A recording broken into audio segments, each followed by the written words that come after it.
Faly miarabantsika rehetra indray rakizy. Ary faly indrindra indray androany hanolotra tantara mahafinaritra sy mahavariana ho anao. Enoy tsara ary. Estera tapany 7. Estera 7 hatramin'ny 9. Tena tsara ny fiarovan'Andriamanitra. Saika ho torana Iamana ilay lehilahy matsiravina. Tsy nampoiziny izany. Tsy maintsy nanome voninahitra ny Mordekay teo anatrehany vahoaka rehetra izy. Kanefa ny faniriany mianantona azy amin'ilay hazo. Dia izy sy ireo jiosy hafa rehetra izay nonina tany Persia. Saingy tsy nihevitra ny amin'ny fidiran'ilay Andriamanitra velona nefa izany. Dia ilay Andriamanitra tia sy miaro izay mino azy. Raha mba fantatry Amana mantsy izay zavatra mbola hitranga.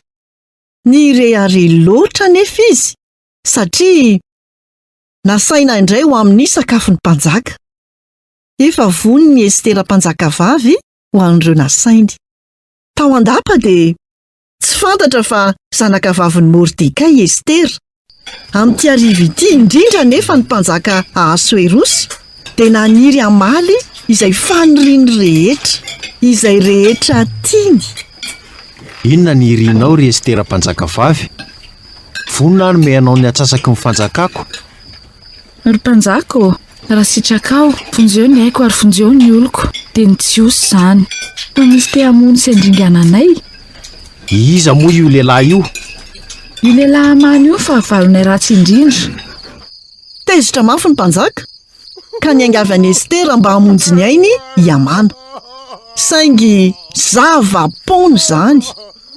Nentiny manamboninahitra izy ka maty teo amin'ny hazona orony ho an'ny Mordekay. Zay izany, izay miady lavaka ho an'ny olon-kafa ny latsakao. Tsy Amana no voalohany te handringana ny jiosy sy ny olona nino an'Andriamanitra. Ary tsy izy no farany. Niaro ny olona anefa Andriamanitra. Nofoanany io tetika ratsy io.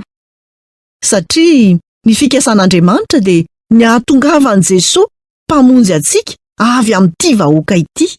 Ary izay tian'Andriamanitra dia tanteraka avokoa. Na dia Ahasuerosy mpanjaka aza dia teo an-tanany koa.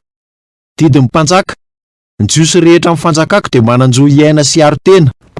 Nitangina soavaly aingana indrindra ireo iraky ny mpanjaka ary nanambara izany lalàna vaovao izany tany amin'ny faritany rehetra tao amin'ilay tany. Tamin'ny andro 17, tamin'ny volana 12, Iamana, fahavalon'ny jiosy indrindra, dia nanambara mialoha ny andro hahafatesan'ireo olon'ireo. Nefa tonga andro fifaliana ho azy ireo izany satria resy ny fahavalony. Ny ampitson'iny dia nankalaza ny fandreseny izy ireo, ny fampizara fanomezana sy ny zarany sakafony tamin'ny mahantra ny jiosy. Nivoaka tamin'ny fanahintainana ny hafaliana. Niaro ny Israely olony Andriamanitra ary niaro izay rehetra mino azy.